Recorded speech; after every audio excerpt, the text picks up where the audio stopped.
Whenever I come into rooms like this, my intention is to share something that will help you make a check in the next 60 days. If you're calling probate, you're getting a list of people who passed away, heir of affidavits here, and you're offering a service. Hey, I'm so sorry to hear about your loss. Do you have anyone that's evaluated the property so that you can decide whether it's better to keep it, rent it, or whatever's best for your family? Has anyone given you that service for free yet? Is that a very different phone call than your listing just expired? And how many people do you think are calling them?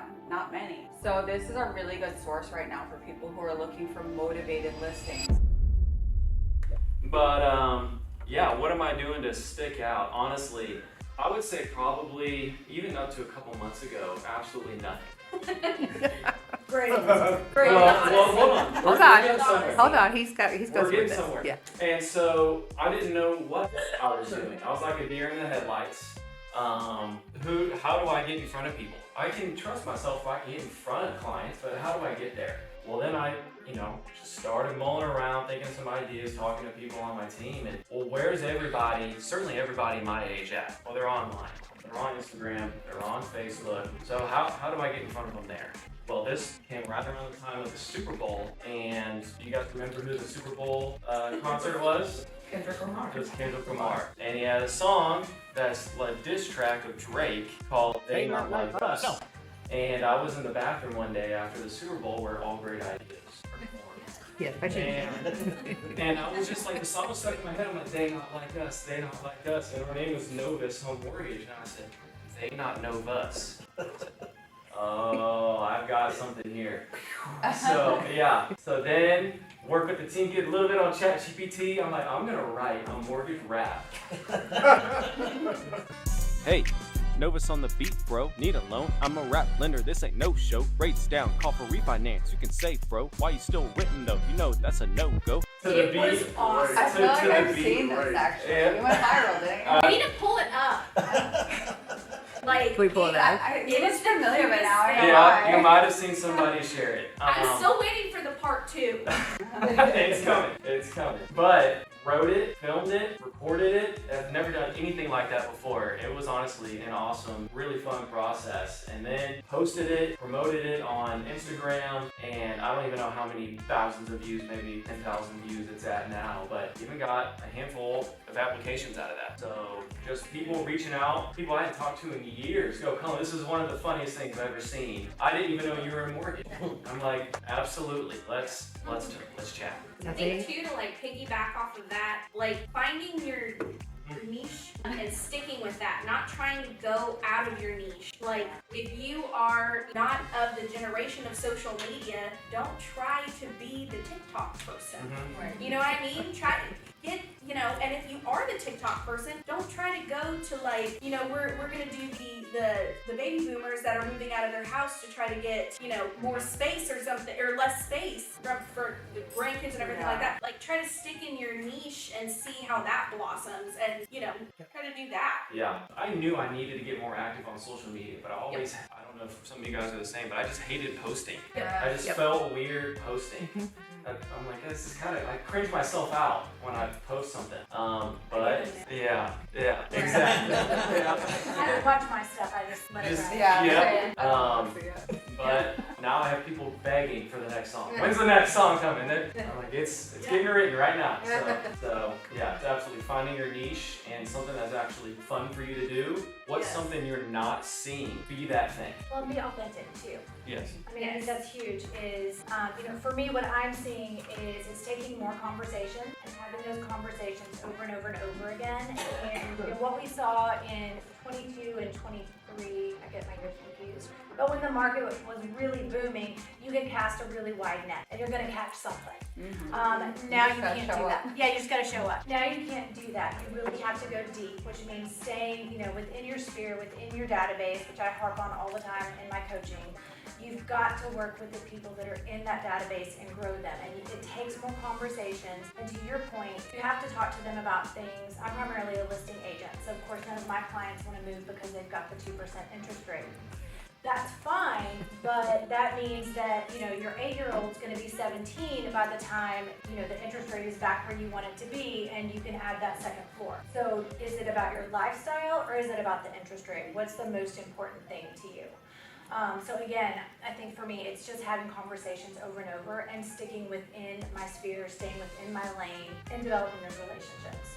And you've developed your coaching. That's become really big too. Yes. Yeah, no, definitely working with a lot of agents on that same principle, helping them because they want to try all of these different things and not stay consistent with that. They want to try something for a couple months, it doesn't work. Oh, I didn't go viral the first time I posted. No, most people don't. You've got to find your thing and be consistent. So. And I also find too that like with an agent sits there and gets busy and all they're doing is busy work. They're doing a buyer guide, a seller guide, and all this stuff. And you're like, why are you doing that when all you have to do is go to a title company, find your buddies at the title company who do really good marketing, or your own brokerage? Why are you bothering to spend all this time on busy work when somebody else has already done it? It's anything but make phone calls. Right. Well, I will admit, we all hate making phone calls. And then I can say, because I see this in coaching all the time, I'm like, why? Like, I didn't get this done because I was at this class, and I was at this class, and I was like, okay, but do you have a VA buyer that you need to go to 3 different VA mortgage classes to learn about? Like, and the answer is usually no. Yeah. So. There's one question I've got as far as coaching. I'm a data nerd, and Same. when during the process of putting together the protest class, there's some appraisal districts around here that will allow you to download all their data. And I was working on another presentation just this past week, and I thought it would be really neat to see how many homesteads there are, say, in Dallas County. And so I found out about 360,000 homesteads. 160,000 of them have the over 65 exemption. What does that say? 160,000 homes in Dallas County alone. How many of those will be turning over in the next 10 to 15 years? Yeah. If you're targeting something, I would not want to make phone calls either, but if I was specifically targeting a group or a segment, knowing this is the spiel that I'm giving, boy, I'd go after it. And that to me was shocking. Yeah.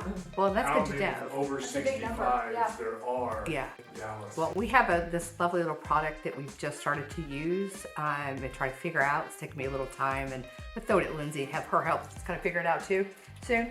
One more job. It's called Title Pro 247, and what it'll do is if we put in the right zip codes and the areas and all that, we can find those soon-to-be empty nesters, those soon-to-be people that are turning over, as well as the higher interest rate. Some of it, the data you have to pay for, but a lot of it is just the basic list are free. And you can do cold calls, you can do emails, or just send out flyers. Send out flyers, send out postcards, all of that. So that's what we've just, and I've worked with something like this before, and it's very helpful, especially now for lenders, because there is a mortgage aspect of it that we can pull that and find that. What are you seeing? Yeah, what are you seeing? So I appreciate the segue you just gave and the both of you gave, because whenever I come into rooms like this, my intention is to share something that will help you make a check in the next 60 days or less. So did you hear what he just said? What niche is he talking about that we should all be learning right now? Downsizers and And probates. Oh, yes. So if you don't already call on probate, anybody ever call expireds in this room or for sale by owners? Not one. Okay. So what's the reason why you don't want to call? Because they heard from 50 people, they're going to cuss you out, all these things, right? Yeah, don't call them the day they expire because 500 people call. So That doesn't work. I don't like being yelled at on the phone. Yeah. to the doctor's point, if you're calling probate, you're getting a list of people who passed away, heir of affidavits here, and you're offering a service. Hey, I'm so sorry to hear about your loss. Do you have anyone that's evaluated the property so that you can decide whether it's better to keep it, rent it, or whatever's best for your family?